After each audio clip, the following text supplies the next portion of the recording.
that are coming back with another video, man. We gonna start this one off a little different. We got to get right into this story, man. So this happened at all that was released by Deshaun Watson, I believe, quarterback coach, basically putting everybody on notice. Him and Juedy, you guys remember when we did the video about Juedy linking up with Deshaun Watson to help him beat Shedeur? Because that's what it looked like to me. You know, it looked like you definitely trying to help Deshaun Watson beat Shedeur. Like, look at this. They got a whole production team, bro. Dropped a whole damn mini short film of them working out together. And this whole thing is about 1 minute and 15 seconds long. And, you know, I understand that they teammates, and I understand that Shedeur's still his teammate too, but this just don't look right. You know, I'm going to just keep it 100, man. Like, if you're trying to work with Shedeur and make sure he get to where he's want to go, you need to drop the same level of production when you're working out with Shedeur. Let's just all be for real, man. And then for him not to even have shown up yet to meet Ty Simpson tells me everything I needed to know. Now, we can't play the sound of this because it got some music. You dig? But this right here kind of rubbed me the wrong way. You know, now let's look at what the fan said. Let me see. One fan said Deshaun will be the comeback player of the year. He's primed for a good year. What the hell are you, a Bronco Billy? Somebody said it's so aggressive. I mean, aggravating because you're looking at the Watson and Brown's gear and you're reminiscing. How the hell do you play at such a high level and then now dog-ish? Bro, yeah, he going to be QB1 to start the season, but he better ball or they going to be calling for number 2. I think somebody said make a video with defenders out there. Otherwise, y'all playing catch, a.k.a. this don't mean much outside of Watson trying to get the locker room back on his side, I think, in good faith, and invite Shedeur should have took place. Should they have invited Shedeur? That is a good question, man. Because some could say, yeah, they should have. They should have invited Shedeur. Now, something else that is making headlines is there's a clip of Shedeur Sanders speaking with Shedeur that we're about to play, and I'm a once again let this one play. It ain't that long, but I want y'all to hear what Shiloh asked Shedeur in this clip. Y'all listen. Hold on, let me play it, bro. Who was harder on you out of Coach Stefanski and Dad? Come on, buddy. That's a good question. Is that? He said, "Who harder on you out of Coach Stefanski and Dad?" He trying to be serious. He want to laugh so bad. Damn, he want to laugh. Question. That's a good one. That's a great question. Dad? Coach Stefanski or Dad? Who was harder on you? At Pro Day, who was more intimidating? Dad sitting in the corner or everybody else behind? I don't know. It has to be Dad. So, like, if you have a coach on your team, like, they go home, you're not going to hear from them after you leave. Dad, if you do something bad in practice, he's going to call you about it. He's going to tell you to come to his office and talk about it, call you later on that night, and it just make it worse. So definitely Dad is the answer.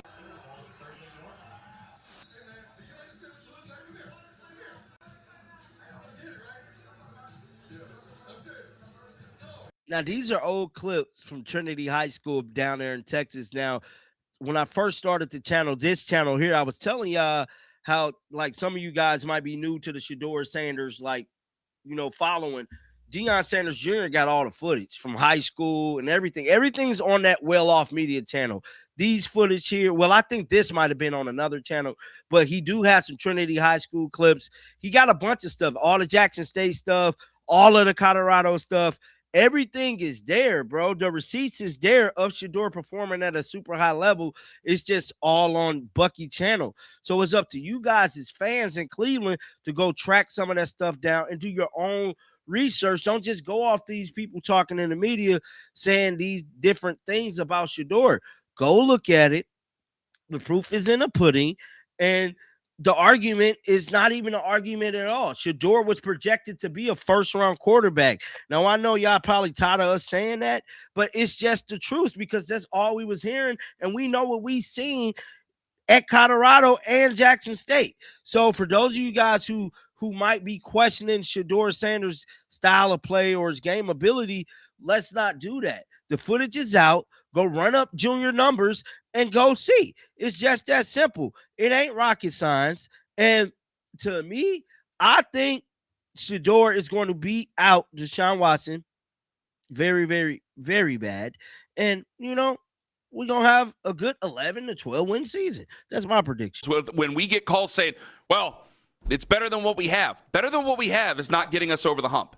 Just a little bit better than what we have is still going to lead us to a very frustrating morning.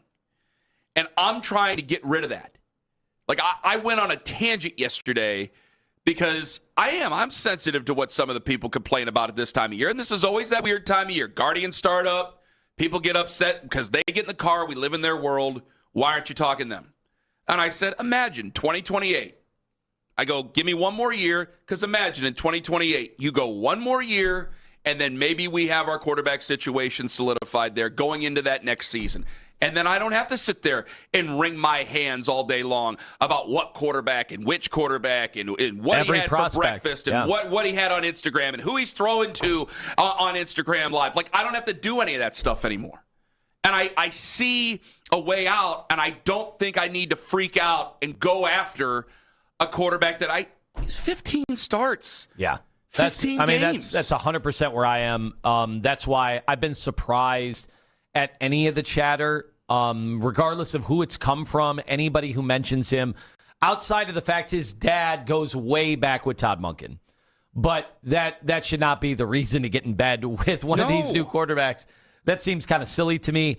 And again, it's not only the lack of starts, it's also who he is as, and I'm going to say the same thing. I'm going to be fair next year when Julian Sain comes out, unless Julian Sain comes out and has one of the best quarterback seasons, in recent college football history. I am just out on guys of that size with that lack of athleticism. And then that lack of starts, that lack of experience. To me, that's XXX. I'm out. So this was 92 The Fan speaking about Ty Simpson, man. It's not a strong class at quarterback, but, and I know you guys already know this, you got to keep an eye on Ty Simpson and you got to keep an eye on Ty Simpson in Cleveland, and he's going to continue to gain steam as we get closer to the draft because people are starting to pick up on what I just picked up on in Indianapolis during the Combine. The Browns are in love with him, I think. I believe that they are fascinated by him. Obviously, the relationship with Todd Monken plays a part in that. I'm worried that they take him at 24, but I'm also probably for their case more worried that another team catches on and takes him before that. So don't be surprised if he ends up sneaked into the first round, even if I don't necessarily think he's quite a first round talent. Mendoza is far and away the guy. It's not a strong class at quarterback, but, and I know you guys already know this, you got to keep an eye on Ty Simpson and then you got to keep an eye on Ty. And it's about to get spooky, guys. Get down in the comment section. Let me know y'all thoughts about this one. Keep them bells on. I will be back with more content. Till next time, man. Shake the haters off. I'm out of here, bro. Peace.